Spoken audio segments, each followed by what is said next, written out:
Nous sommes la troisième semaine de novembre 1941. La bataille de Moscou, celle de Leningrad continue. La guerre a repris en Afrique. Mais c'est en Extrême-Orient que les nuages s'accumulent. Et les actualités en témoignent. Et on pourrait même s'étonner, après coup, qu'on ait été tellement surpris par l'attaque de Pearl Harbor. On va le voir aux actualités japonaises et américaines que nous commente Paul Akamatsu, qui était gamin à l'époque, qui est historien de l'histoire contemporaine du Japon. Quelle est la situation au moment précis où nous sommes? L'équipe de Konoe s'est retirée en faveur d'un général qui prend le pouvoir, qui est à la tête du gouvernement, mais les civils espèrent encore pouvoir négocier les Américains et assurer la paix, au moins dans le Pacifique. Mais les militaires continuent la guerre en Chine, entendent la continuer et se laissent entraîner de plus en plus vers l'extension de la guerre. Eh bien, on va voir les actualités japonaises, que vous interromprez à votre gré, puis les actualités américaines.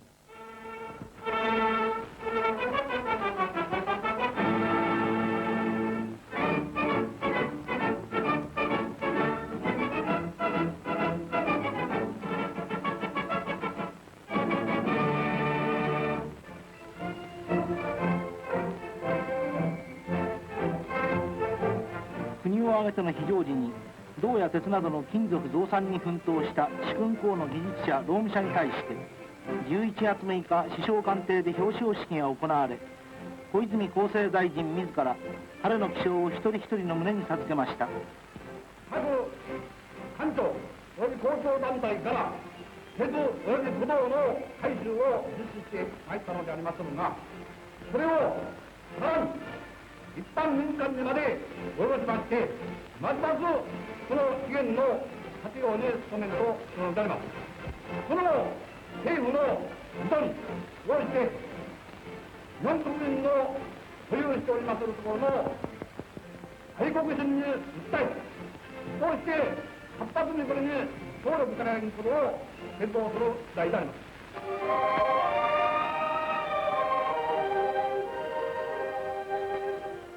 京都府下久世郡の外れ、大阪府との境に水を吐かせる大きな機械が据え付けられて淀川へ向かって盛んに流し込まれています。これは万葉の歌にも小倉の入江と歌われて有名な小倉池を干し上げ、ここに新たに田畑約700丁分ができました。昭和8年に工事を起こしてから丸8年、11月9日、井野農林大臣を迎えて待望の竣工式が営まれました。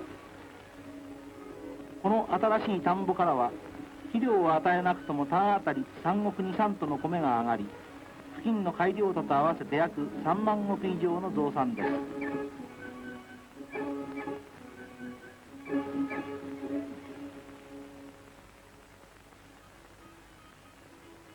これと並んで手軽な食料として歓迎されているお芋もちょっとした工夫で単あたり普通ならば330貫というところを、この静岡県のある村では約3倍の1000貫もあげました。この方法を考え出した丸山さんにお話を伺うことにいたしましょう。一旦部に1000貫以上のさつまいもを取りますには、第一にかような苗を用います。長さが1尺2分苗がいる。芽型が8問目から10問目くらいあるところの力の苗を用いたいのであります。そういたしまして、植える本数は一旦部1500株ぐらい植えるのであります。かように森畝の峠に指で溝をこじらえまして、こうして苗を元の方を低くいたしまして、ここをちょっと押しまして、こうしてかようにこの土を覆って約1分ぐらいの深さにいたします。そういたしまして、この先の方を少し積んでおくのであります。これで植え付けの仕事は終わるのであります。かように積みますというと、この間からも芽を出すようになりますので、これが4株も5株も植えたと同様の芋ができるのであります。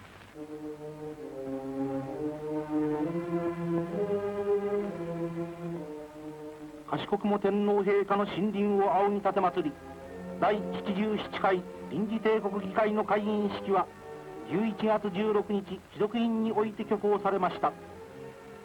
内外の自力、緊急にしてかつ極めて重大なる時、一億国民の緊張さながらに厳粛なる戦時議会は短期間ながら国策完遂、高度国防国家体制整備のために歴史的使命を遂行するものであります。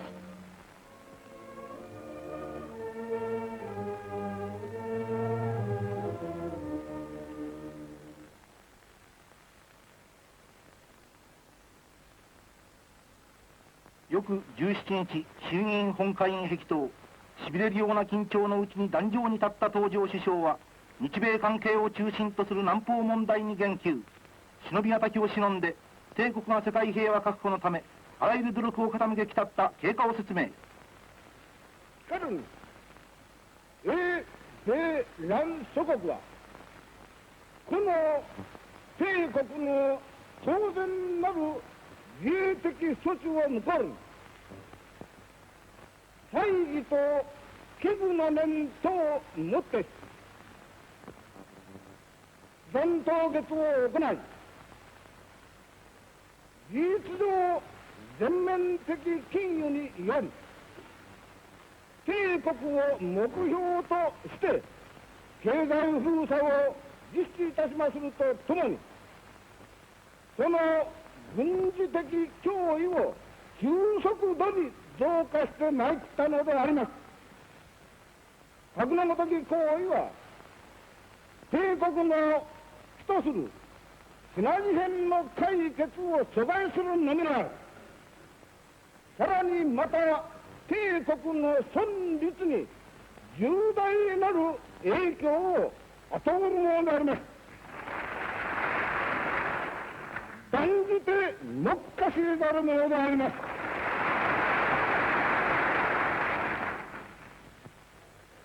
政府は創国以来の国是でありまする平和以降の精神に基づく帝国の存立と権威とを擁護し、大東亜の新秩序を建設するため、今なお外交に懸命の努力を傾注しておる次第であります。これによって帝国の知るところは、第一、第三国が帝国のとするシナ事変の監視を妨害せざること、第二は帝国を擁する諸国家が帝国に対する直接軍事的脅威を行われることはもちろん、経済封鎖のごとし適正行為を解除し、経済的正常関係を回復すること。第三、欧州戦が拡大し、波乱の東亜に波及することを極力防止することであります。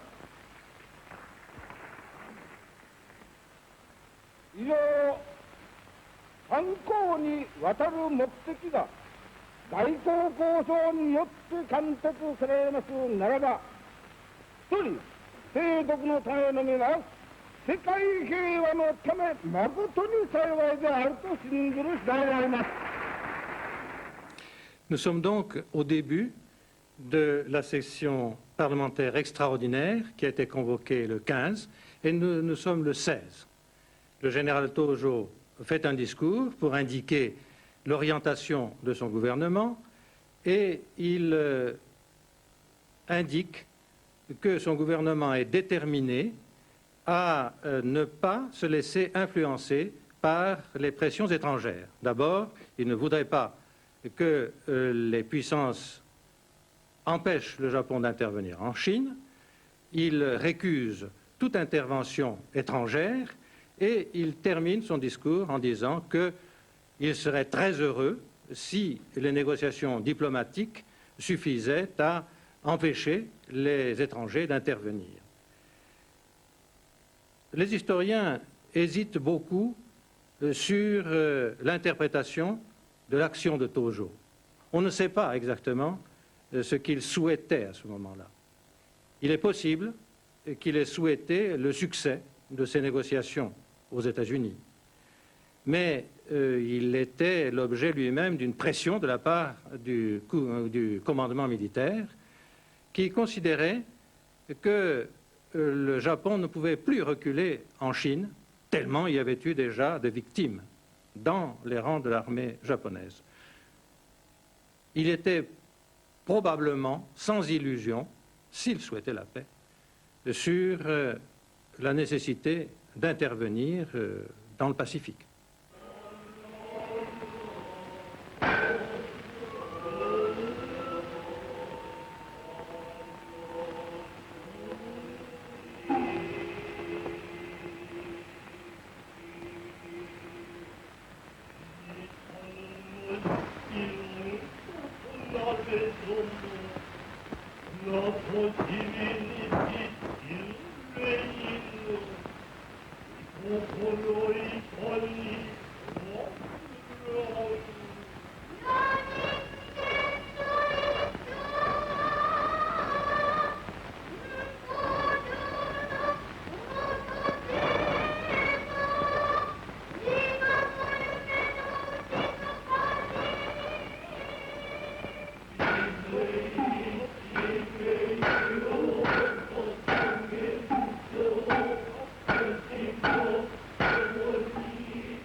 科学する子どもたちは学校の中へ自動車を持ち込んで先生でも難しいエンジンの勉強を励んでいます。これは山口県未小国民学校の生徒たちで、たとえ豆自動車とはいえ理屈は同じだと大威張り。エンジンの勉強が終われば風を切っていとも巧みな運転です。しっかりと握りしめるハンドルは未来の科学戦士として広い広い大陸を縦横無尽に駆け回る遥かなる夢が秘められております。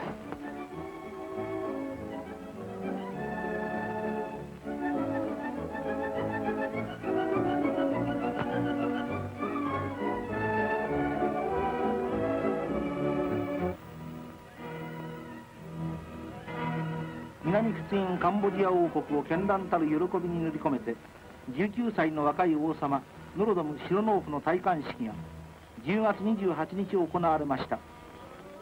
さっと水を浴びる清めの式も物珍しく、ラオス王やジンバオリの大臣に守られて無事戴冠の式を終えた王様は、折から照りつける太陽の下を住民の歓呼に迎えられてプノンペンの町に古式豊かな行列を作って初の巡視を行いました。Oui, c'est un document unique que ce couronnement du prince Norodom Sihanouk, et c'est l'actualité japonaise qui nous le procure. Je précise tout de suite que tout à l'heure, dans les actualités américaines, nous verrons les obsèques de son prédécesseur. Regardons encore Norodom Sihanouk qui vit toujours.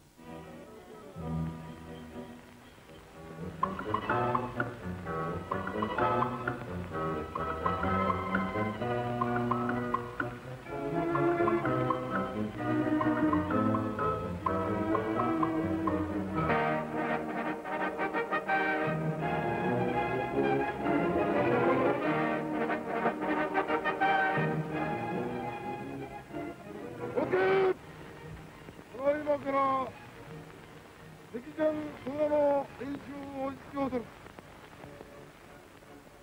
上海にまたバイアス湾に果敢な敵前上陸を敢行した皇軍の部位3として輝き、クリーク敵前とかの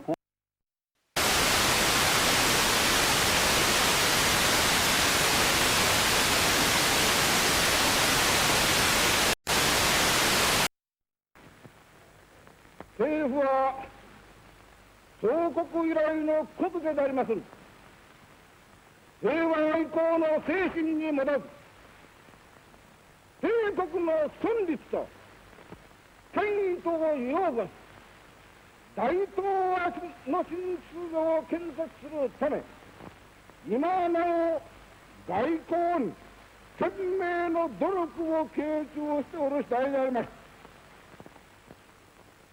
これによって帝国の期するところは第一、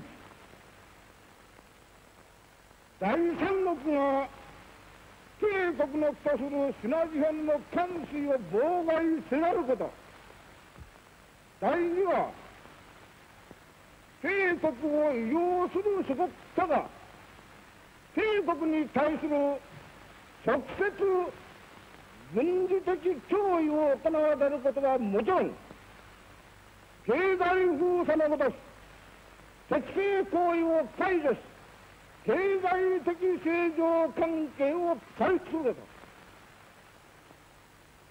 と、第三、欧州戦が拡大し波乱の東亜に波及することを極力防止することであります。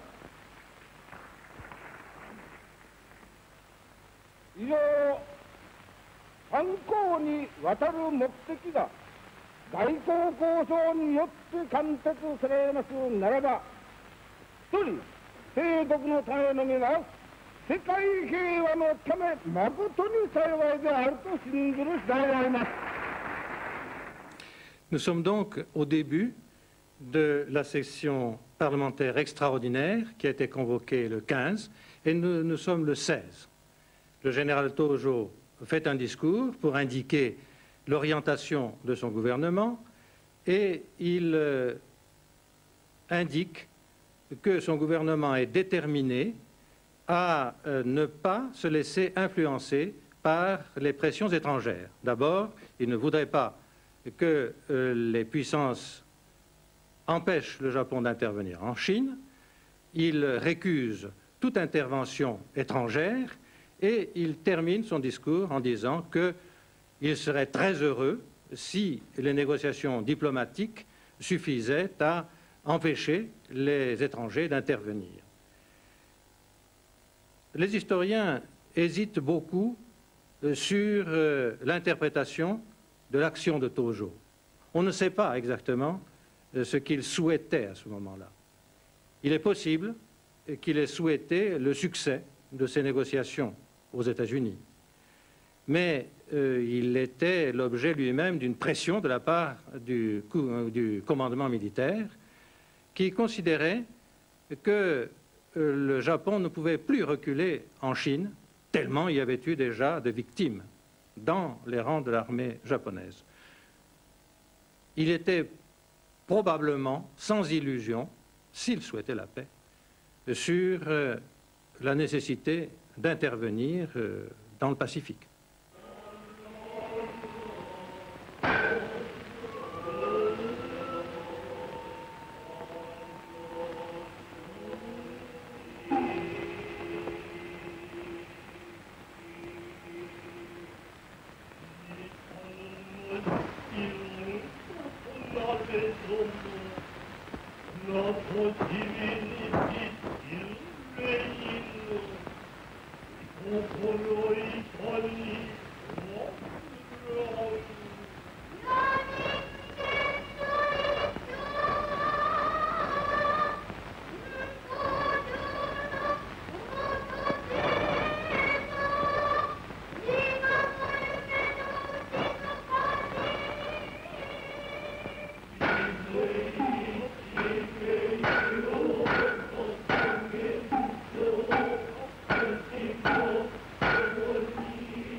学する子どもたちは学校の中へ自動車を持ち込んで先生でも難しいエンジンの勉強を励んでいます。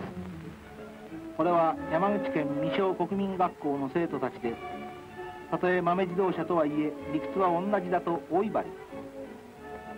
エンジンの勉強が終われば風を切っていとも巧みな運転です。しっかりと握りしめるハンドルは未来の科学戦士として広い広い大陸を縦横無尽に駆け回る遥かなる夢が秘められております。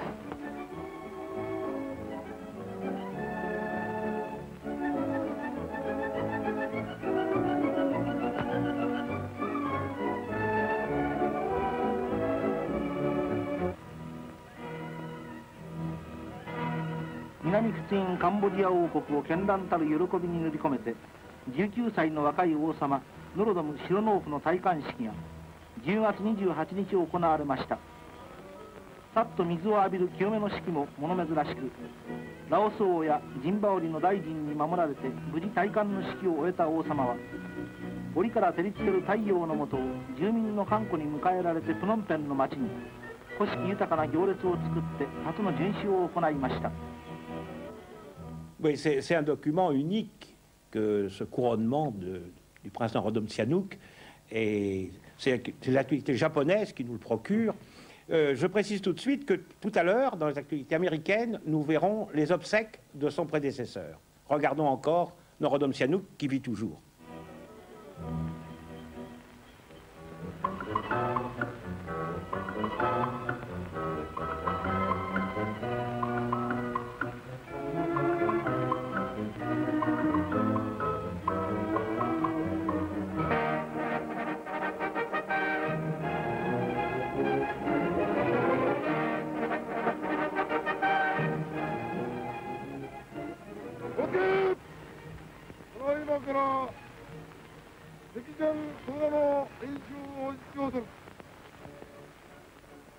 上海にまたバイアス湾に果敢な敵前上陸を敢行した皇軍の部位3として輝き、クリーク敵前とかの巧妙さ、また世界を共闘せしめましたが、その陰には一子方向、文字通り神明を投げ出しての工兵隊が活躍しています。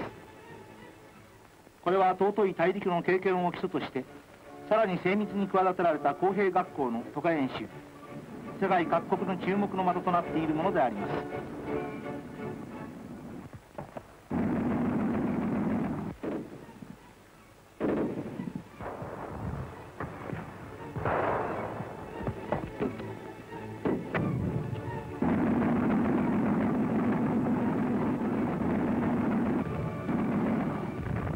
玄関肌を刺す真冬にも幹事として飛び込む人柱、この域やそうこの中節や塔とし、この壮烈な極まえのあるところ、行く手を阻む何者もありません。続いて爆弾三勇士の名を謳われた壮烈な敵前爆破作業が降り注ぐ弾丸をくぐって見事に成功しました。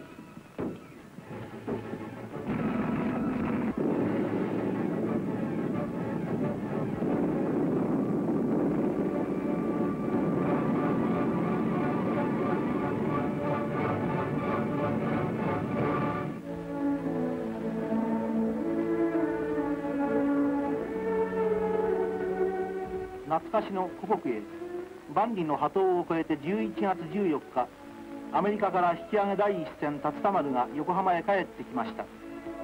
この船には相次ぐアメリカの経済構成が資産凍結にまで募って引き上げを余儀なくされた同胞が860名も乗っていました。サンフランシスコで日本時新聞の主筆をやっていた海老名和夫氏があちらの模様を次のように語りました。この竜田丸で帰ってまいりましたアメリカからの同胞は主として凍結令のために、商売がなくなった大商社の人たちが多いんでありまして、在米同胞の主力である農業者というものはほとんど一人も帰ってきておらないんであります。で彼らは今回の竜田丸で帰るというような気持ちを一つも持たないで現地に踏みとどまって自分たちの50年60年と築き上げてきたところの長い長い間の地盤を守り続ける覚悟でおるんであります。急ぎ足にタラップを降りる先客の胸は今祖国に帰り着いた喜びにあふれ、埠頭には数々の感激的場面が繰り広げられました。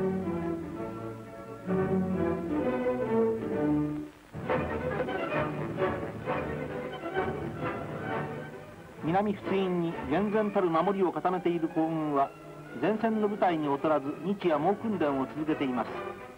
これは激しいスコールをついて行われた浅久の部隊の実弾射撃演習。見学のフランス砲兵将校も皇軍の正確無比な射撃に感嘆いたしました。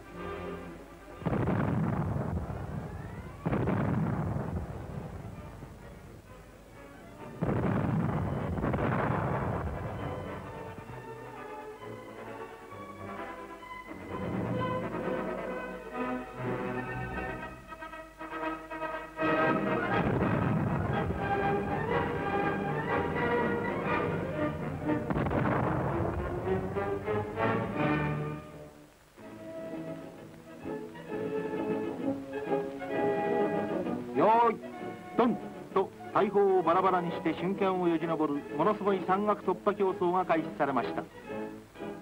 ここは真夏ほどにも暑い南市関東の付近で、我が青木部隊の勇士たちの元気この上なしという張り切り訓練です。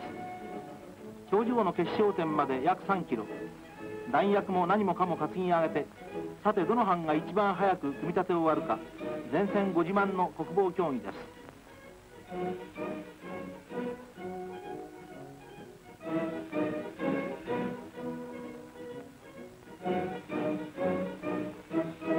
1人当たりが約13眼目、それでいて1着は33分12秒という回記録。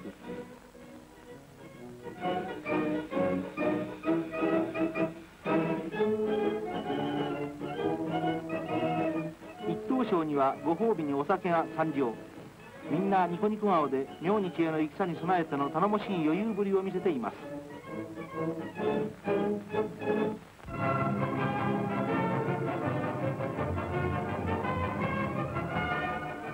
山東省ロナンの山岳地帯を頼みに北市一帯の治安を乱すべく集結した共産軍2万に対し、11月5日仏業を期して峻烈なる殲滅戦が展開されました。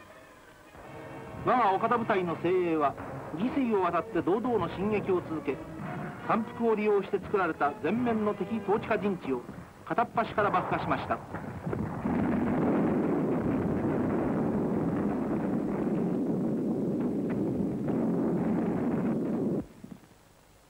かくて作戦開始以来、追撃また追撃、順日を入れずしてロナン地区の共産施設を徹底的に覆滅、徐行全軍を完全に殲滅しました。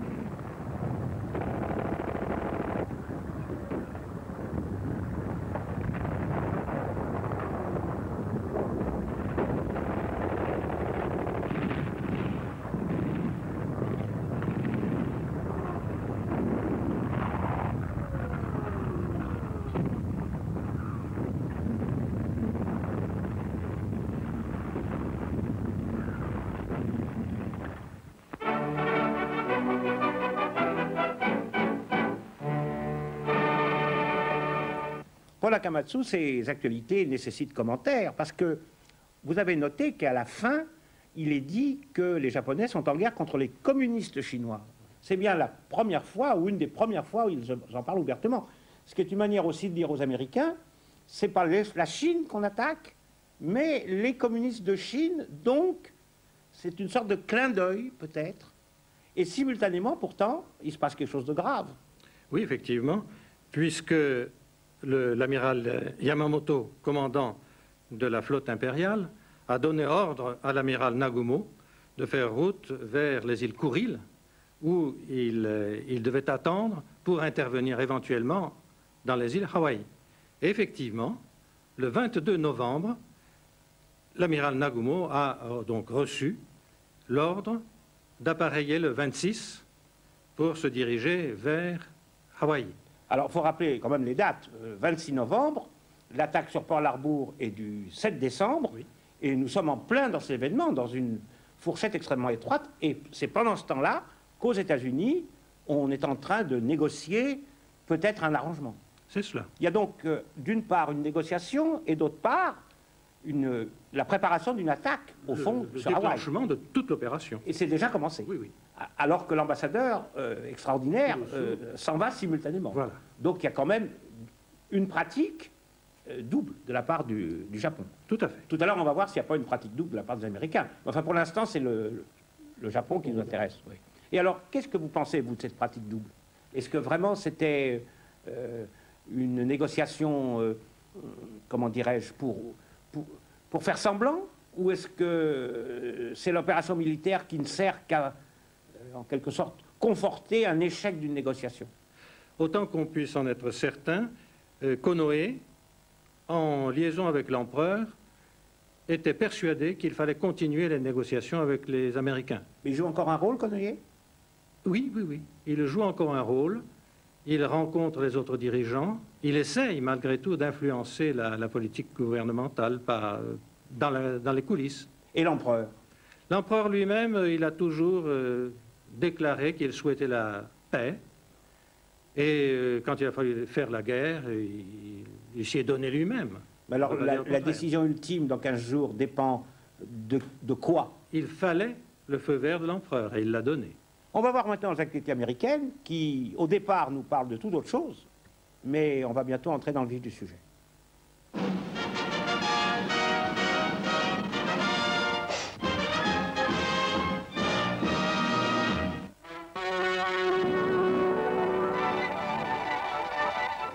Empty coal cars, standing as ominous stage settings in the showdown between John L. Lewis, the major steel companies, and the President of the United States.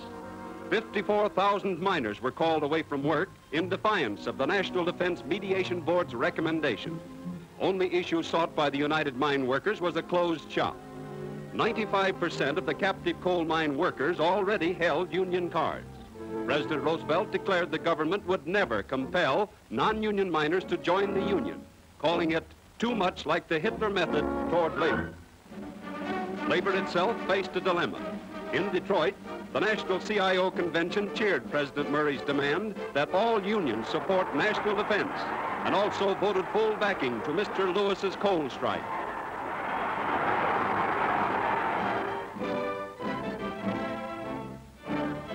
The steel executives have been erroneously encouraged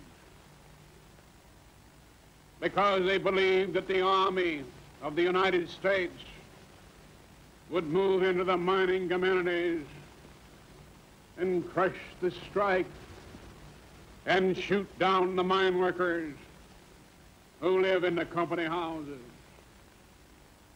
The mine workers do not believe that our government will take any such military action.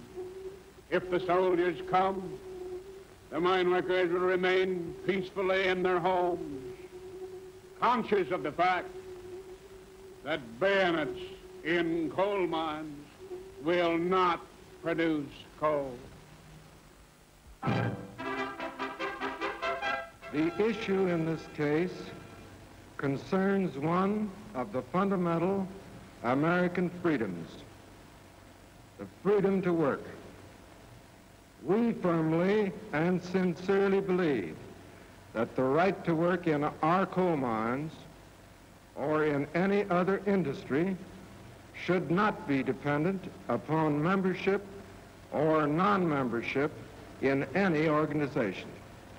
The continued operation of these mines is of vital importance to national defense. My view is that the great mass of the American laboring men, even those who belong to unions, do not approve of the actions of some of the labor leaders who would seize upon the government's extremity to coerce it into granting their own selfish wishes and demands. It is my view that the attitude of the great body of American laborers might be summed up in the language, we stand for defense and not for defiance. Là, on a un bon exemple de la démocratie américaine Tout à fait. où prennent part à ce débat des gens qui ont des opinions radicalement différentes. L'enjeu est important. C'est un grand conflit américain. Est-ce qu'on peut trouver un travail sans passer par le syndicat? Alors les syndicats exigent qu'on passe par eux pour avoir du travail dans une usine ou ailleurs, et bien sûr, le gouvernement s'y oppose. On connaît ça, on l'a vu ailleurs qu'aux États-Unis. Mais à ce moment-là, ce qui est paradoxal, c'est qu'il y a énormément de chômeurs d'un côté et énormément de grèves de l'autre. Et c'est un combat au couteau entre John Lewis, le leader syndicaliste, et Roosevelt, qui se détestent, sur ce problème de la, entre guillemets, la liberté du travail, problème qu'on connaît d'ailleurs en France et dans bien d'autres pays. Alors, ce qui donne un caractère pathétique à ce débat, on le voit bien à la façon dont les orateurs s'expriment, c'est que, je dirais, le leitmotiv de la démocratie américaine à cette époque, c'était big business, big government, big labor, c'est-à-dire un travail fort, du business fort et un gouvernement fort. Or, Roosevelt a renforcé le gouvernement. Grâce à la guerre qui se prépare contre l'Allemagne, hein, pour l'instant, également, le gouvernement devient fort. Et c'est le syndicat qui est faible, proportionnellement. Alors, il veut se renforcer en contrôlant le travail. Et c'est le grand débat auquel on assiste là, où on a des grèves géantes, comme il y a quelques années, et où il y en aura d'ailleurs pendant toute la guerre, ce qui est un signe de santé démocratique, n'est-ce pas? Et qui prouve que le pays n'est pas du tout un pays totalitaire. With President Roosevelt's signature barely dry on the Neutrality Revision Bill, the Navy rushes guns for American merchantmen. Guns like these to give every American seaman a chance against Hitler's U-boats. In Washington, the Capitol was packed as the House cast the vote that virtually symbolized the end of isolationist laws. Visitors' galleries overflowed as Congress authorized arming of ships and the sailing of American vessels into combat zones. Speaker Rayburn was the first to sign the act that after 6 years restores freedom of the seas. Now aid to Russia and to China can really go ahead. These are America's new armadas for liberty.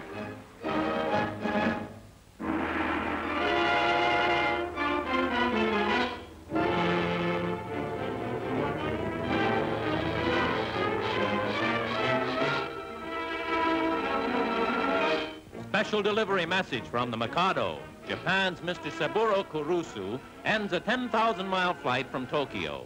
To anxious reporters, Mr. Kurusu says that his mission is to, quote, go through the line for a touchdown, unquote. In New York, more newspapermen are parried with Mr. Kurusu's fluent English. Gentlemen, you all know how difficult my mission is, but I'll do all I can to make it a successful one for the sake of two countries, Japan and the United States. Monsieur Kurusu était donc ambassadeur extraordinaire à Washington pour tenter l'ultime chance de paix, s'il en existait encore, pour obtenir des Américains que les Japonais aient les mains libres en Chine, et surtout peut-être pour que les Japonais obtiennent des livraisons de pétrole. Kurusu lui-même semble avoir été tout à fait sincère dans sa mission. Il croyait intervenir effectivement en faveur de la paix. Cela étant dit, il est fort probable que pour d'autres, surtout dans le commandement militaire, c'était quelqu'un qui était envoyé à Washington simplement pour faire diversion. Oui. J'ai lu dans des textes de Hitler un commentaire qu'il a fait à Oshima, l'ambassadeur du Japon à Berlin, sur ce voyage de Kurusu. Et Hitler fait une observation très, très fine et très perspicace. Il dit, au fond, vous vouliez la guerre. Si vous aviez envoyé un ambassadeur qui était un homme fort et qui incarnait la fermeté, ça n'aurait pas marché. Mais en envoyant un homme qui est doux, qui a l'air d'un faible, vous pouviez faire la guerre. C'est une leçon que nous n'oublierons pas en Allemagne. Voilà le commentaire du Führer sur cette fausse négociation. Il faut dire que Hitler a connu Kurusu, oui, puisque Kurusu a été ambassadeur à Berlin entre deux ambassades d'Oshima. Simultaneously, in Tokyo, Premier Tojo gives terms by which America may have peace. Principal points are hands off China and the end of economic blockade. In Yokohama, Britain acts, the last civilian British national sail as Winston Churchill clears the decks in the Pacific Showdown. The Prime Minister's declaration to Parliament that Britain would declare war on Japan or after American involvement irritates the Japanese no little.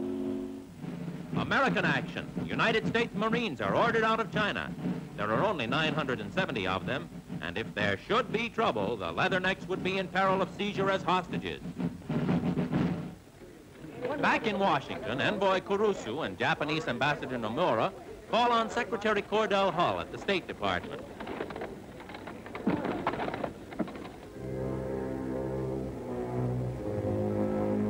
"22 minutes later, Hull escorts them to the White House. Things are moving fast, but Mr. Roosevelt keeps them more than an hour, a long talk. War or peace in the Pacific may hinge on these meetings, but of this first important talk, the Japanese gentlemen say only, quote, "Many things were said."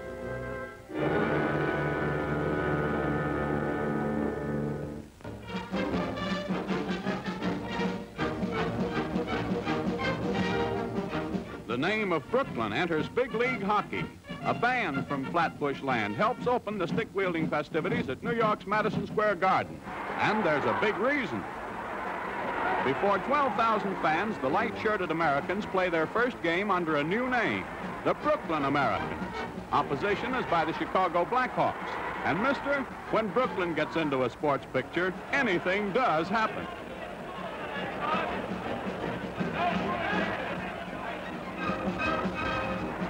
Goal for the Blackhawks.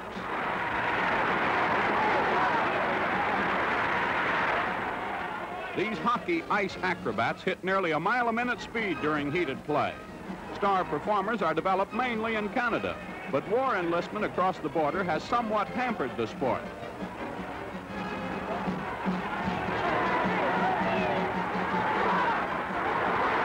It's a sorry debut for the Brooks, however, as the Blackhawks crash through with a 2-1 triumph.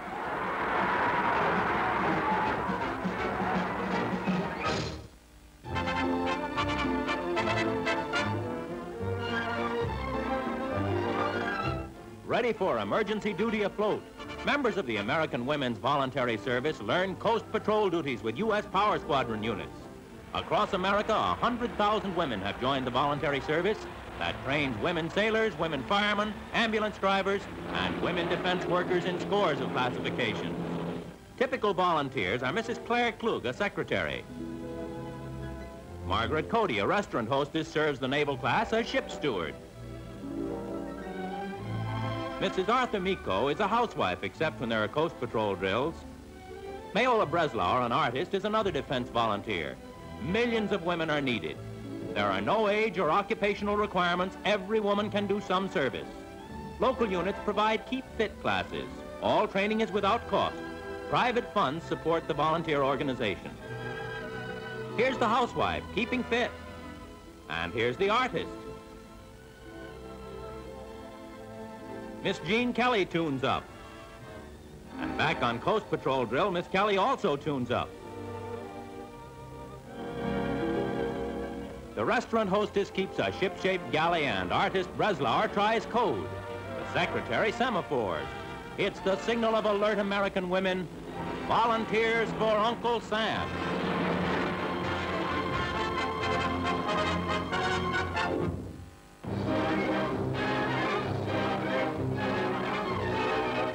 Early morning somewhere in Finland. This is a small, undistinguished Finnish infantry unit engaged in a small and heralded task. But these scenes are starkly real. The action you are about to see stands out as one of the few pictures made in this war under actual fire. Finnish barrage fire blankets a river that Finns must cross. Russian batteries are on the other side. The Finns bring up guns to cover a crossing by oak rowboats.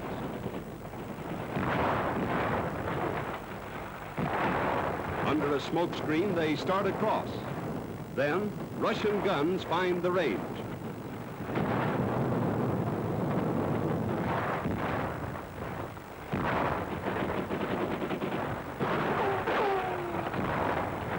gets an almost direct hit. 4 died from that blast, but the unknown platoon goes on.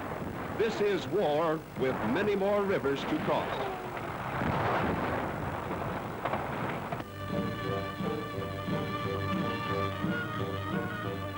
Sir Gurgur Shunker Bajpai arrives to inaugurate U.S.-India diplomatic relations. The new minister's daughters show the nose diamond and the forehead caste mark of high rank.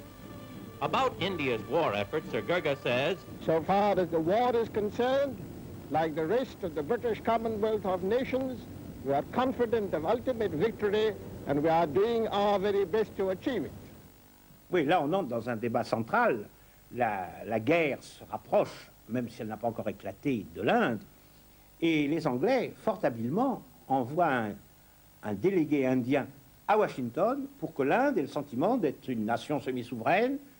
Ce n'est pas les Français qui auraient envoyé un Arabe en 1938-39 ou comme ça à Berlin ou à Londres, n'est-ce pas? Ou ce n'est pas les Français qui auraient envoyé non plus Ho Chi Minh ou un Vietnamien. Les Anglais donc ont une politique très très souple et ils ont eu une raison de le faire, c'est que Gandhi avait écrit à Hitler 2 lettres, une en juillet et une tout récemment où il disait en gros à Hitler on vous aime, nous vous aimons parce que vous êtes les ennemis des Anglais, mais ne soyez quand même pas trop cruels parce que nous sommes pour la non-violence. Cela dit, c'était une lettre publique et les Anglais avaient réagi précisément en ramenant à eux un certain nombre d'Indiens qu'ils envoient comme ça en messager extraordinaire aux États-Unis.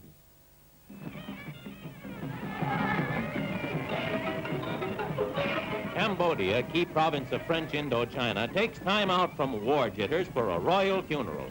Japan has made considerable inroads here, but today's native ceremonial outshadows any political concern. A new king will be elected by the 5 wealthiest mandarins, and the funeral elephants will soon parade for a coronation, provided Japan's army hasn't taken over.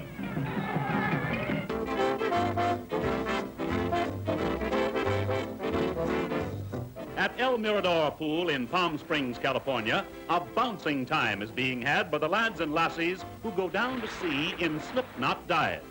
Experts Hank Chapman and Sammy Lee mix a 1/2 gainer, 1/2 twist and cutaway, 1.5. Come on, bring on the girls, Bill. Introducing Ruth Nurmi and Corrine Smith. Diving points are scored first by the diving itself, second by what's called the degree of difficulty. So what? Let's look at the girls. Mermaids, we shall show you, friend, and our sink or swim cameraman is willing to go to great depths.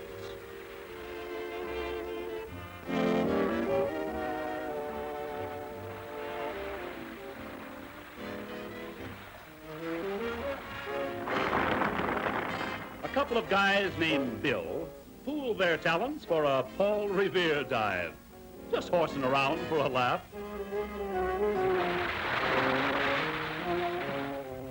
A feat of real daring. The hesitating swan.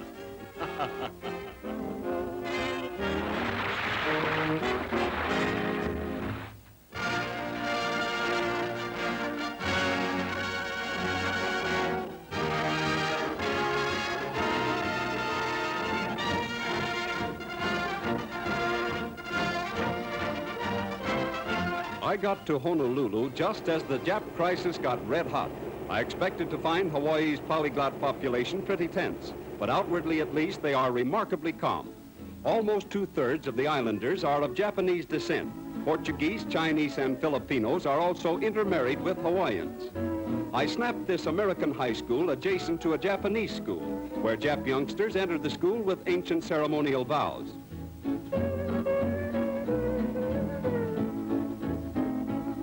And in contrast again, American football raged in a nearby park.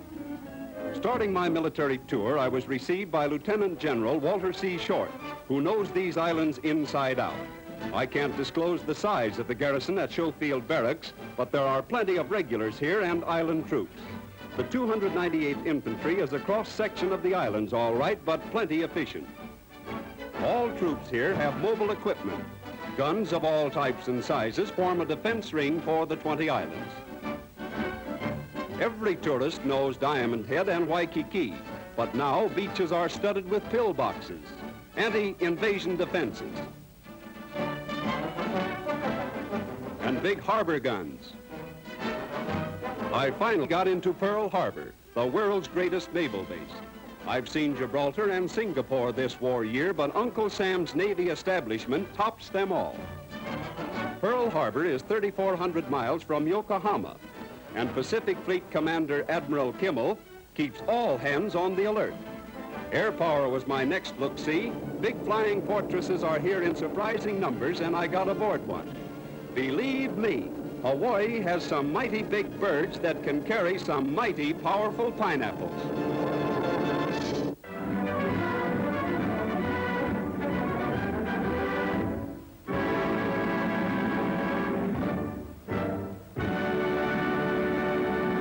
Paul Akamatsu, quelle impression peut faire sur quelqu'un qui est né au Japon, d'un père japonais?